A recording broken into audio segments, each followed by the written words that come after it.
voici dans le centre-ville de Bourg-en-Bresse, où une maison mitoyenne des années 1940 a été entièrement rénovée. D'une superficie de 210 mètres carrés, le bâtiment comprend 3 logements. Un duplex habité par le propriétaire, ainsi qu'un logement social de 3 pièces et un studio qui seront mis en location. La naissance du projet remonte à une douzaine d'années quand on a acquis cet immeuble-là pour pouvoir s'y installer pour la retraite. Afin d'atteindre les meilleures performances énergétiques possibles, l'enveloppe du bâtiment a été isolée dans son ensemble et toutes les menuiseries ont été remplacées.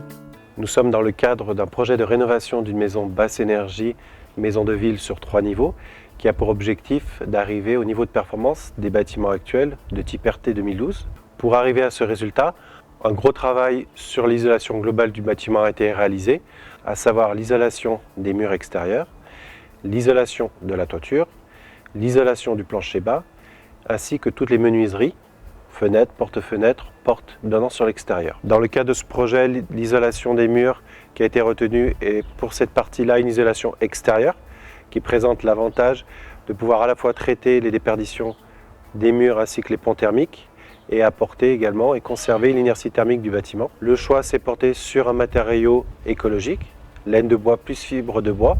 Comme vous pouvez le constater sur cet échantillon, l'épaisseur d'isolant qui a été retenue est de l'ordre de 18 cm. Une fois l'isolant fixé au mur, la finition peut se faire soit par bardage, soit avec un enduit de finition. Une des particularités de ce projet est que le bâtiment est soumis à un avis consultatif des architectes de bâtiments de France, qui dans certains cas peut entraîner des contraintes supplémentaires en termes de choix d'isolation. Le choix s'est porté sur une isolation par l'intérieur. L'isolant retenu est assuré par 16 cm d'isolant naturel. Les grandes étapes, ça a été de reprendre les ouvertures pour pouvoir faire les isolations en tableau, les isolations intérieures et l'isolation extérieure. Sans oublier la toiture que l'on a reprise, non pas qu'elle n'était pas bonne, mais comme on voulait isoler dessous, il était impératif de mettre un pare-pluie. Pour le chauffage des 3 logements qu'elle abrite, la maison est équipée d'une chaudière gaz à condensation et d'un ballon d'eau chaude sanitaire solaire. La ventilation des logements est assurée par une VMC double flux. Qui présente des bouches d'extraction et également des bouches d'insufflation.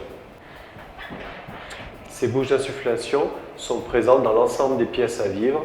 Il est important de noter que dans le cadre de la mise en place d'une ventilation double flux, la nécessité d'avoir une bonne étanchéité se caractérise également par le fait de disposer de menuiseries dépourvues d'entrée d'air spécifique. Les performances énergétiques du bâtiment devraient atteindre une consommation de 50 kWh par mètre carré par an, ce qui induira de faibles charges pour les futurs locataires des appartements. Pour juste prendre un exemple, avant la rénovation, il y avait une chaudière de plus de 20 kW à chaque niveau.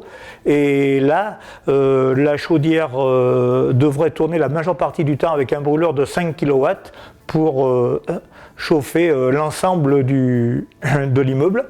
L'ensemble des menuiseries du bâtiment sont des menuiseries double vitrage mixte bois-alu. L'isolation de la toiture est assurée par 28 cm de fibres végétales. Le confort d'été est assuré par un bon déphasage de ce type d'isolant qui retarde la pénétration de la chaleur dans les combles.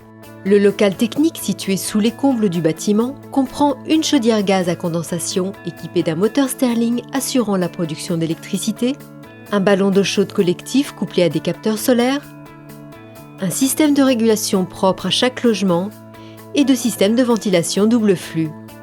Le premier conseil, c'est déjà d'être bien secondé, je dirais même bien accompagné, parce que c'est pas compliqué mais complexe. Donc il faut rien oublier au départ, bien tout prévoir pour pouvoir exiger des entreprises qu'elles fassent bien ce qui est prévu de manière à bien avoir les performances que l'on a visées au départ. En deuxième conseil, je conseillerais d'essayer de trouver soit un groupement d'entreprises, soit une coopérative qui englobe l'ensemble des travaux.